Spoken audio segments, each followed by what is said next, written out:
I calculated the cost of renting versus buying in 2026. It's ugly. The average American now needs to earn six figures just to comfortably afford the median home. That's not a headline from a housing crash story. That's just Tuesday in 2026. But here's the part nobody wants to admit out loud. Renting isn't the consolation prize anymore. In a lot of cities, it's actually the smarter financial decision. And I know that sounds insane because we've been told our entire lives that renting is throwing money away and buying is building wealth. So I decided to actually run the numbers instead of repeating the talking point. And what I found is going to make a lot of homeowners uncomfortable. Let's start with the sticker shock. The median home price in America right now sits north of $420,000, with rates hovering around 6.5% and a standard 20% down payment. You're looking at a mortgage payment before taxes and insurance of roughly $2,100 a month. Add property taxes, homeowners insurance, PMI if you didn't hit 20% down, and maintenance, which realistically runs about 1% of the home's value every year, and your true monthly cost creeps past $2,800. Compare that to the median rent for an equivalent home in the same market, which is sitting around $1,900. That's already a $900 monthly gap. But that gap isn't even the real story. The real story is what happens to the money you didn't spend. Because here's the part every real estate agent conveniently leaves out.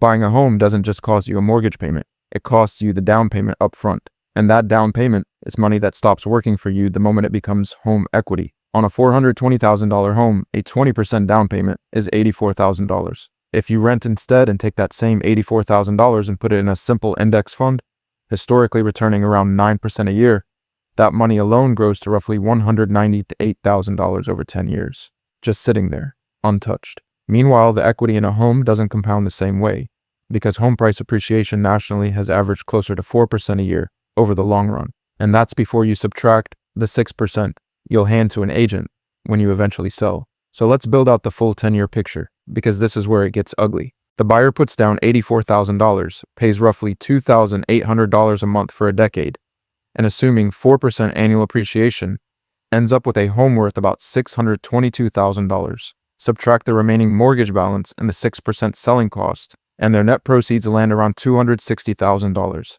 Meanwhile, the renter pays $1,900 a month, invests the $900 monthly difference plus that original $84,000 into the market, and assuming the same 9% average return, walks away with a portfolio worth close to $370,000. Same starting point, same 10 years. One person is $110,000 richer, and it's not the one who bought the house. Now, before the comments fill up, I want to be clear about something.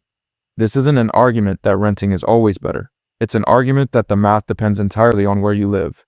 And right now, in most of the country, the math has quietly flipped against buying. Because home prices grew faster than incomes for 3 straight years, mortgage rates more than doubled off their 2021 lows, and rent growth, while still painful, simply didn't keep pace with either of those two things. The gap between renting and owning used to be a rounding error. Now it's a chasm. And this is where the emotional argument comes in.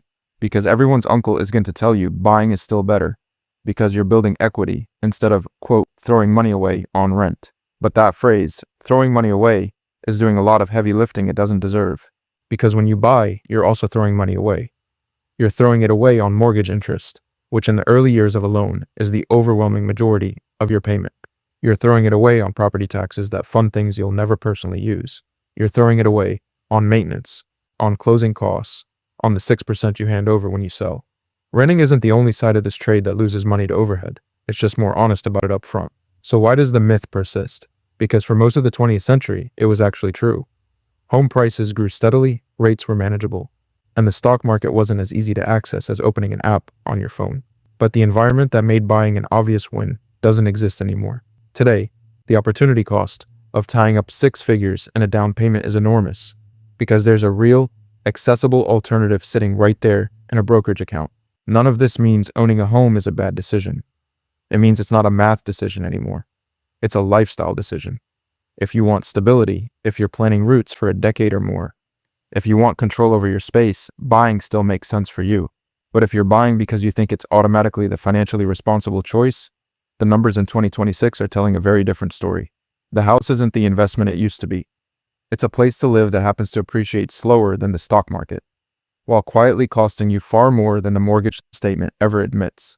So run your own numbers before you sign anything. Because the version of this decision that made your parents rich isn't the version you're being offered today.